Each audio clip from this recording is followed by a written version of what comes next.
श्राद्ध पक्ष शुरू हो गया है। यूं तो श्राद्ध शब्द श्रद्धा का ही पर्यायवाची है, पर चूंकि हम भारतवासी भावना को कई बार इतना ऊपर रखते हैं कि अर्थ के समझे बगैर सब कुछ करते चले जाते हैं, खासकर जब बात धर्म की हो और जुड़ी हो हमारे पूर्वजों से। धर्म यानी कि धारणा, उन नियम संयम और व्यवहार की जो हमें श्रेष्ठ यानी कि बेहतर कर्म करना सिखलाए, क्योंकि कर्म से ही भाग्य बनता है और श्रेष्ठ कर्म ही धर्म है। जो नहीं करना चाहिए वो करना अधर्म है।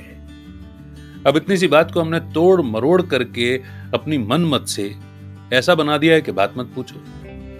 सच तो यह है कि डरना चाहिए था कर्म करते समय, मगर डरते हैं भगवान से। अब ईश्वर तो पिता है ना, प्यार का सागर है, दया का सागर है, माफ कर ही देता है। लेकिन हाँ, कर्म फल के सिद्धांत पर चलने वाली इस सृष्टि पर कर्म कभी माफ नहीं करता। जो दिया वो मिलेगा, जो बोया वो काटना पड़ेगा। तो अब अंदर ही अंदर डर तो सताता ही है। तो हम फिर जाते हैं धर्म के उस हिस्से की शरण में जहां शायद माफी मिलने का भ्रम हमें कुछ पल के लिए ही सही लेकिन बहला तो देता ही है। तो जरा सोचिए, साल भर जिस कौवे को हम नहीं पूछते वो इन 15 दिनों में कैसे उसकी लॉटरी लग जाती है तो थोड़ा सच मगर कड़वा है कि जीते जी अपने बड़ों को, अपने पूर्वजों को पूछते नहीं, उनका दिल दुखाते हैं और फिर उनके जाने के बाद जब कोई ज्योतिषी पंडित जी ये कह देते हैं कि अगर अपने पूर्वजों को, पितरों को, बड़ों को नहीं मनाया तो नौकरी में तरक्की और व्यापार आगे नहीं बढ़ेगा। समाज और रिश्तेदारों का दबाव, खुद का दिल दुखाता है कि हमने जीते जी तो अपने बड़ों के प्रति पूर्ण श्रद्धा रखी नहीं, तो अब श्राद्ध की शरण में चलते हैं। इसलिए तो गीतकार ने कहा है और गायक ने गाया है, जग की भला रीत ये क्या, किसको पता ये राज है क्या, जीते जियों पूछे न कोई, जाते ही क्यों सब करते हैं यार, जग की भला रीत ये क्या, किसको पता ये राज है क्या। नमस्कार, मेरा नाम है अमित वाधवा, आपका दोस्त और इस पॉडकास्ट का होस्ट। आप सोच रहे होंगे कि कौवे के नाम पर क्या क्या सुना दिया अमित ने, ये तो खुद ही कौवा बन गया, इतना कड़वा बोल रहा है। सच कड़वा नहीं होता, सच मीठा होता है, क्योंकि अगर सच कड़वा होता तो हम सत्यमेव जयते नहीं कहते, ईश्वर को सत्य नहीं कहते। कड़वा तो हमने नाम दे दिया है क्योंकि हम सहन नहीं कर पा रहे हैं। पर बात यही है कि अगर सीधे कह देता तो ये बात समझ ही नहीं आती कि हम कभी भी कौवे को खाना नहीं खिलाते अगर हम डरे हुए नहीं होते या शास्त्रों में इसका वर्णन नहीं होता। मगर वो लिखने वाले विद्वान इतने दूरदर्शी थे कि नियमों में उन्होंने विज्ञान को जोड़ा, इंसान की साइकोलॉजी को समझते हुए, प्रकृति के संरक्षण को समझते हुए ऐसे नियम बनाए। पर बात यह है कि डराने वालों ने भी कोई कसर नहीं छोड़ी और डरने वालों ने तार्किक बुद्धि का इस्तेमाल ही नहीं किया। बहरहाल चले चलते हैं अब विषय की ओर कि श्राद्ध पक्ष के दौरान क्यों है कौवे का इतना महत्व, कबूतर का क्यों नहीं। तो धार्मिक और पौराणिक मान्यताओं की माने तो कहते हैं कि कौवा यम का प्रतीक है। अगर आपके हाथों द्वारा दिया गया भोजन वो ग्रहण कर ले तो ऐसा माना जाता है कि पितरों की कृपा आपके ऊपर है और वो आपसे खुश हैं। मान्यता तो यह भी है कि इंसान मरकर के पहले कौवे के रूप में जन्म लेता है और कौवे को खाना खिलाने से वो भोजन पितरों को मिलता है। अब ये मान्यताएं कहां से बनती हैं? किसी ने कहा, हमने मान लिया, विश्वास कर लिया, वो मान्यता हो गई। मगर शिव भगवान वाच है, जैसे आम के बीज से आम और अमरूद के बीज से अमरूद ही जन्म लेता है, वैसे ही मनुष्य आत्मा के बीज में जो संस्कार हैं तो मनुष्य आत्मा मनुष्य के रूप में ही जन्म लेती है। ये विज्ञान ने भी साबित कर दिया है अब तो। और घरों में भी कहते हैं ना बच्चा जन्म लेने पर के अरे तुम्हारे दादाजी लौट आए हैं, बुआ वापस आ गई है, इत्यादि। अच्छा, कभी अपने घर के किसी बड़े बुजुर्ग या किसी पंडित जी से या किसी ज्योतिषाचार्य से पूछ करके देखिएगा कि पितृपक्ष में काक यानी कि कौवे का इतना महत्व क्यों है। तो वे अनगिनत किस्से कहानियां सुनाएंगे या फिर कहेंगे कि बड़े बुजुर्ग कह करके गए हैं इसलिए ऐसा करना चाहिए, और शायद ही आपको कोई इसके पीछे का वैज्ञानिक कारण बता सके। सोचिएगा, विचार कीजिएगा कि कौवों को पितृपक्ष में खिलाई जाने वाली खीर हमारे पूर्वजों तक कैसे पहुंचेगी। आत्मा जो शरीर में रहते हुए भोजन को नाक से सूंघ सकती है, जीभ से स्वाद ले सकती है, अपने हाथों से भोजन को मुख में डाल सकती है, अब वो शरीर तो रहा नहीं। अब बहरहाल एक बहुत रोचक तथ्य है कि पितृपक्ष भाद्रपद यानी कि भादो और प्रकृति और कौवे के बीच एक संबंध है। और एक बात मैं बहुत विश्वास के साथ कह सकता हूं कि आपने खुद से उगाए पीपल या बरगद के पेड़ किसी न किसी दीवार, पुरानी इमारत, पर्वत या चट्टानों के बीच जरूर देखे होंगे। देखे हैं ना? तो जरा सोचिए कि ये पीपल या बरगद के बीज वहां पर कैसे पहुंचे। अब ये बीज इतने हल्के भी नहीं होते कि हवा उन्हें उड़ा करके ले जा सके। कुछ लोगों को अचरज होगा, पर पीपल और बरगद के बीज यहां से वहां पहुंचाने का काम यही काग महाराज करते हैं। सोचिए जरा कैसे होता यह है कि पीपल और बरगद दोनों ही वृक्षों के बीज, टेटे, तने ये कौवे खाते हैं और फिर उनके पेट में ही बीज की प्रोसेसिंग होती है। कठोर बीज नरम होता है और तब वे उगने के लायक बनते हैं।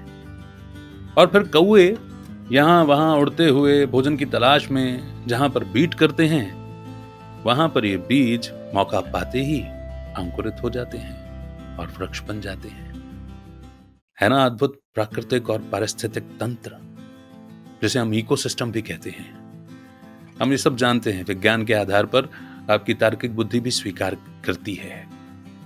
बहुत ही अद्भुत है प्रकृति की बरगद या पीपल उगाने की यह व्यवस्था। तो कौवे का महत्व तो समझ में आ गया, मगर अब ये बताइए कि पीपल और बरगद में ऐसा क्या है। तो ये भी हम जानते हैं, है ना? और पितृपक्ष से कौवे का क्या संबंध? तो शास्त्रों में बरगद और पीपल को पूजनीय बताया गया है। क्यों? पीपल में तो कहा गया कि देवताओं का वास है, यम का वास है, इसलिए काटना ही बिल्कुल वर्जित कर दिया गया। तो पीपल के बारे में तो मालूम ही है ना कि 24 घंटे ऑक्सीजन देता है। और बरगद का पेड़, एक बरगद का पेड़ 10 पेड़ों के बराबर ऑक्सीजन देता है।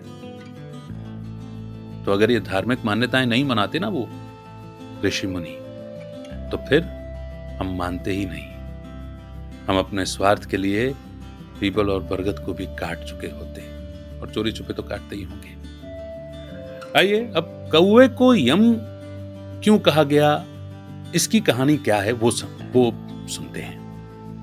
यम और कौवे से जुड़ी ये जो रोचक कथा है, ये रामायण के उत्तरकांड में आती है। तो बात यह है कि सम्राट मरुत और इंद्र में हमेशा युद्ध चलता ही रहता था, लेकिन इंद्र मरुत को कभी भी पराजित नहीं कर पाए थे। अंत में इंद्र को एक तरकीब सूझी जिसके द्वारा मरुत को परेशान करके उसे नीचा दिखाया जा सके। हालांकि जब मैं ये पौराणिक कथाएं पढ़ता हूं, पौराणिक यानी कि पुराना,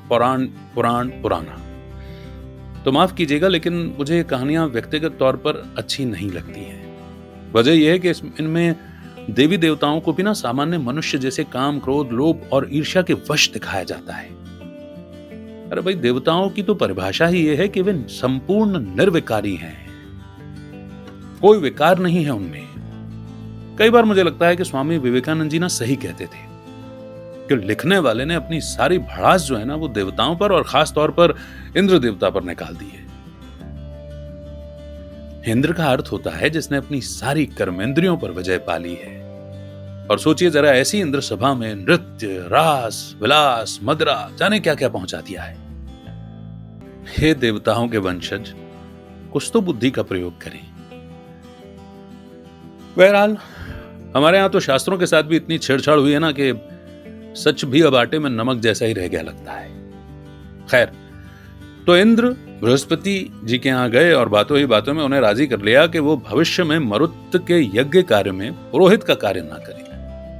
आगे जाकर के जब मरुत ने यज्ञ करना चाहा और उसके लिए बृहस्पति के पास जाकर उनसे विनती की कि भाई वो यज्ञ में पुरोहित का पद संभालें, मगर इंद्र की बातों में पहले ही आ गए बृहस्पति जी ने मना कर दिया। तो बृहस्पति से निराश होकर के लौट रहे सम्राट मरुत को नारद मुनि ने एक सुझाव दिया और उसके बाद वो वाराणसी जाकर के बृहस्पति के भाई संवर्त को बड़े आग्रह के साथ यज्ञ में ऋत्विज बनाने के लिए ले आए। यज्ञ की संभाल करने वाला ऋत्विज, पुरोहित, ब्राह्मण। जब इंद्र ने देखा कि बिना बृहस्पति के भी मरुत का यज्ञ आरंभ हो रहा है और संवर्त उनका ऋत्विज बनाया गया है, तब उसने इस यज्ञ में विभिन्न प्रकार से कई बाधाएं डालने का प्रयत्न किया। इंद्र ने पहले अग्नि के साथ मरुत के पास पहुंच ये संदेश भेजा कि बृहस्पति यज्ञ कार्य करने के लिए तैयार हैं, अतएव संवर्त की कोई आवश्यकता नहीं है। अग्नि मरुत के पास आए, किंतु वो संवर्त को वहां देखकर इतना डर गए कि उन्होंने बिना ये संदेशा पहुंचाए कि भाई मुझे शाप न मिल जाए, वो वापस लौट गए। इसके बाद इंद्र ने धृतराष्ट्र नामक गंधर्व से मरुत को संदेश भेजा कि अगर तुम यज्ञ करोगे तो मैं तुम्हें वज्र से मार डालूंगा। किंतु संवर्त के द्वारा आश्वासन दिलाए जाने पर मरुत अपने निश्चय पर कायम रहे। यज्ञ का प्रारंभ करते ही इंद्र के वज्र की आवाज सुनाई पड़ी। मरुत थोड़ा भयभीत हुए, परंतु संवर्त ने इन्हें धैर्य बंधाया। मरुत की इच्छा थी कि इंद्र, बृहस्पति और समस्त देवताएं इस यज्ञ में भाग लेना स्वीकार करें और उसे सफल बनाएं, और इसलिए अपने मंत्र प्रभाव से संवर्त इन सभी देवताओं को बांधकर यज्ञ स्थान पर ले आए। मरुत ने सभी देवताओं का सम्मान किया और उनकी विधिवत पूजा की। बाद में मरुत के इस यज्ञ में विघ्न डालने के उद्देश्य से रावण भी आया। रावण का तो प्रभाव खतरनाक था, तो रावण को देख करके देवता डर गए और मरुत युद्ध करने के लिए तत्पर हुए, परंतु यज्ञ दीक्षा ली हुई थी, इसलिए यज्ञ स्थान से, यज्ञ वेदी से उठ न सकते थे।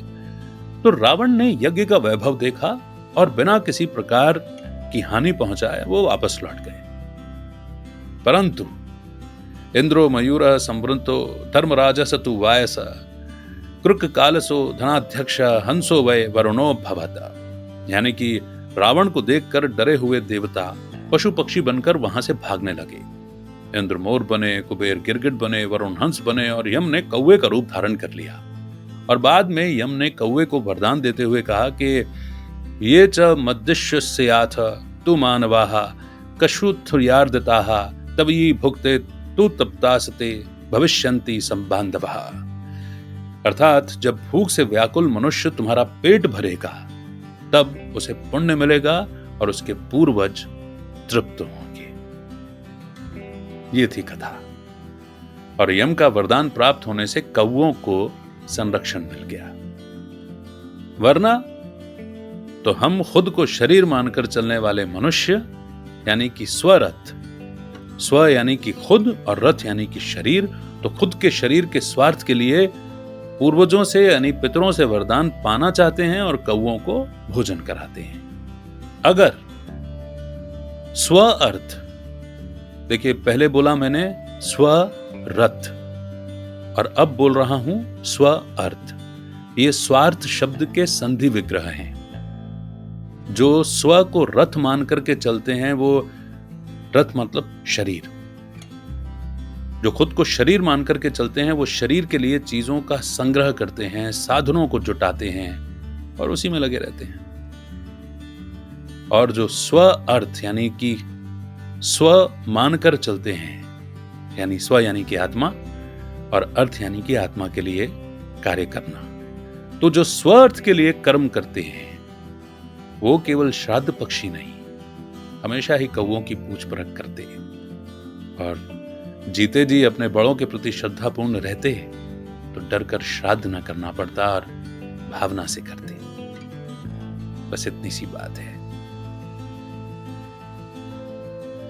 उम्मीद है कि बातचीत, एक कहानी या जो कुछ भी हमने आज सुना समझा, ये आपको पसंद आया होगा। आप इस पर विचार करेंगे और उसके बाद तार्किक भाव से, तार्किक भाव का मतलब ये नहीं है कि हम पूरी तरह से चीजों को नकार दें, नहीं, तार्किक भाव का मतलब होता है खोजना, प्रश्न करना। अर्जुन ने प्रश्न पूछे तो भगवान ने मित्र कहकर संबोधित किया।